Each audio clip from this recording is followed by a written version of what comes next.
Anthony Joshua. What the F was that?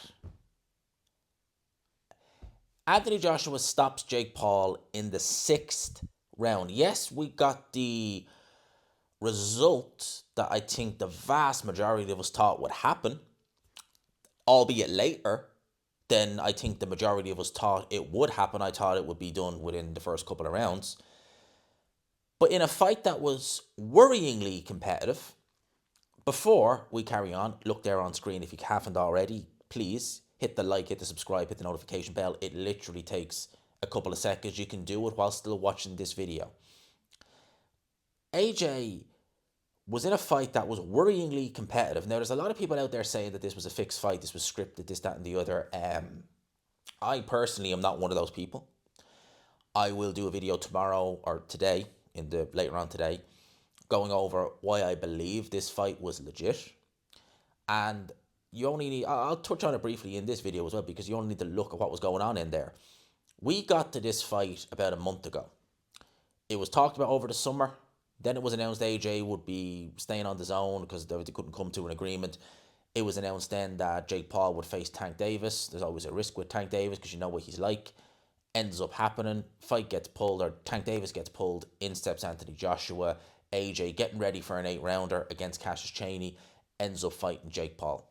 We're all thinking this is going to be a walkover for Anthony Joshua. It's going to be easy. Yeah, Jake Paul can box, he can do, this, that, and the other, but like fundamentally, he's not going to win this fight. It's going to be over pretty quickly. All AJ needs to do is find a bit of aggression, put it on Jake Paul, and he should have success. Even though Jake Paul, like I said, this is my prediction video, is probably going to go and move around the ring.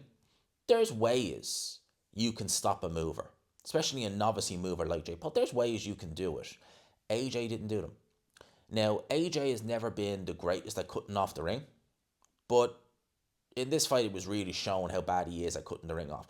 Now, if you look at someone who's great at it, is Alexander Usyk. Brilliant at cutting the ring off. Look at him against Tyson Fury both times. Able to get Fury backed up into corners while Fury's trying to move around the ring just by having great footwork cutting off the ring. AJ's footwork is not bad, but he's never been good at doing that. He was wasting punches in there for my liking. There was times where he was clearly not in range, where he was letting jabs go, double up on the jabs, where it was clear he was never going to hit Jake Paul. He wasn't taking a half step in. He wasn't taking a half step in, bringing a right hand behind it, which probably would have landed. When he was bringing the right hands in, we talk about Jake Paul telegraphing his shots. AJ was telegraphing those right hands left, right, and centre. It was only really when Jake Paul gassed and got tired, that's when you saw the right hand actually start to land. Because prior to that, it was very erratic the way he was throwing. You were just thinking, you can see them a mile away, and so can Jake Paul. Man's looking like Floyd Mayweather with the shoulder roll in there, getting away from the right hands. Let's just discuss this fight round by round. It went 6 rounds. It was messy at times. Round 1, cagey affair, cagey start. Neither guy really wanted to do anything. Jake Paul running around that ring, he was on his bike then and there. The shots he was throwing, you could tell he was nervous because the shots he was throwing when he did let them go were very novice-y. Even the jabs, open-handed jabs at the start, some of them did land, but very novice-y. AJ very circumspect, wasn't doing much, just keeping his shape, probing with that jab, not doing much. Very nothing round. If you gave that round to Jake Paul, I'm not going to argue with you. I gave it to AJ, but it could have went either way, right? So the fact is that already we're giving him a share of a round. So he's done better than guys like Francis Ngannou. He's done better than guys like Gary Cornish, right? He's done better than guys like Kevin Johnson. So off the bat. Second round, AJ is a bit more aggressive, but Jake Paul is a bit more, I don't want to say composed, but he's still reckless with the shots, but he's getting some shots home. Like, he was landing jabs on Anthony Joshua in this fight. I don't want to say consistently, but when he was throwing them, he was having success with them. Second round, AJ is a bit more aggressive. Jake Paul's still moving around the ring. AJ's still not really able to cut him off, not really able to stop any exit routes or anything like that. It would end up getting up close, and Jake Paul would kind of fundle to the ground. They were not knockdowns or anything like that, and they got messy after a while. The referee was having words, but he was never going to do it. He was never going to dock a point. Never going to happen. Into round number 3 then. And again, as these rounds go on, although they're not fought at a frantic pace, even for an 8-rounder, which is normally fought at a decent pace, Jake Paul is getting a bit more into it. He lands a jab, I think it was round 3, lands a big jab on Anthony Joshua, big jab. And you're looking at this and you're thinking AJ is not defensively switched on. Like he's not thinking defense at all. He's being cautious, but he's not thinking defense because he's getting hit with silly shots here. And I understand sometimes with a novice they can swing and you might walk on the shot because it's coming from an angle you don't expect. And you can see he's coming a mile away, and AJ's getting hit with them. It's a worry. But round three goes, without any mishaps. And then we go into round four, which was the best round of the fight for Jake Paul because he actually landed through with some big shots on Anthony Joshua. And I don't think he stunned him, but he definitely got AJ's attention, if nothing else. And you're looking at this thinking, holy crap, he's actually landed on Anthony Joshua now.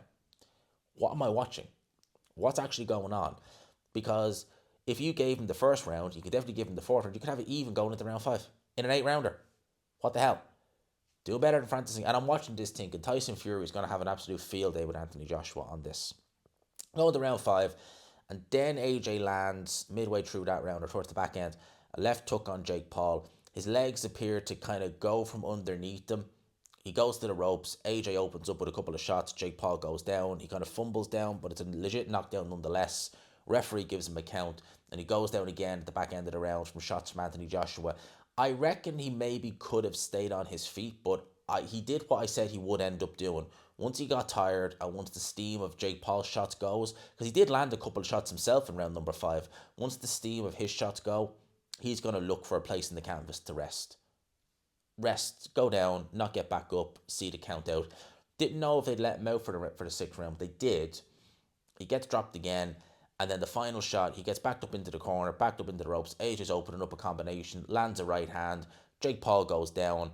He could have got up, sat the count out. I'm not begrudging him for not getting up at the end of the day. I mean, he's a YouTuber, for God's sake, in there against Anthony Joshua. AJ wins in the 6th round. Credit to Jake Paul. He hung in longer than I thought he would. He gave Anthony Joshua some shots. As I said, he did better than the likes of Dominic Brazil, even though he didn't last as long. He did better. He won more rounds. Did better than Molina. Did better than Gary Cornish. Did better than Kevin Johnson. Did better than a few people, AJ Ngannou. I don't know, is that a good, is that praise on Jake Paul, or is that a really harsh criticism we need to give to Anthony Joshua? I don't know. I really don't know what to make of this fight. I personally don't feel it was fixed or scripted. I think that AJ is just, it showed that he's not good at cutting the ring off.